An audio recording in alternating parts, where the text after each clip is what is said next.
Costa Rica's capital is one great fiesta as President Kennedy and the presidents of 5 Central American countries come to San Jose for an economic and political conference.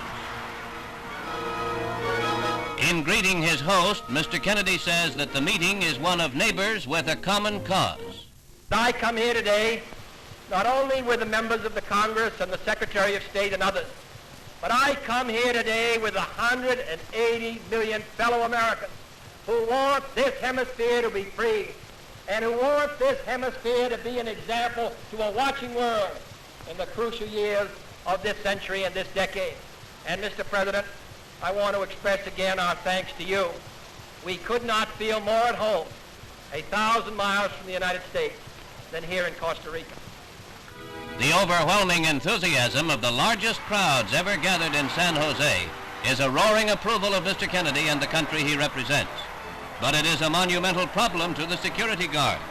In some of the larger cities he's visited, Mr. Kennedy has drawn greater crowds, but none so demonstrably friendly as the ticos, as Costa Ricans call themselves. At the opening of the conference, Mr. Kennedy arrives with President Francisco J. Or-Leach of Costa Rica. These meetings are to be followed up in April by talks among ranking statesmen of the 7 countries, probably in Honduras.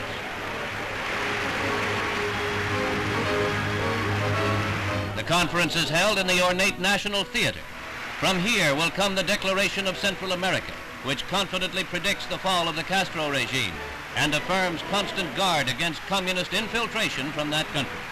Mr. Kennedy says that Cuba will be isolated by a wall, not of materials, but of dedicated men.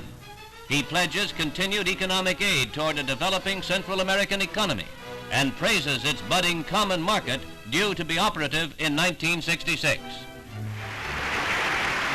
Before leaving for Washington, Mr. Kennedy tells students at the University of Costa Rica that the $20 billion Alliance for Progress is Latin America's New Deal. The crowds here are as exuberant as the cheerers who acclaimed Mr. Kennedy upon his arrival. As he tells his own countrymen upon his return, he finds in Costa Rica, as in other countries he has visited, a spontaneous outpouring of goodwill for the United States. He says this shows that Latin Americans are willing to work for their own welfare if they are provided the resources. And it shows they know this country has a deep interest in their welfare.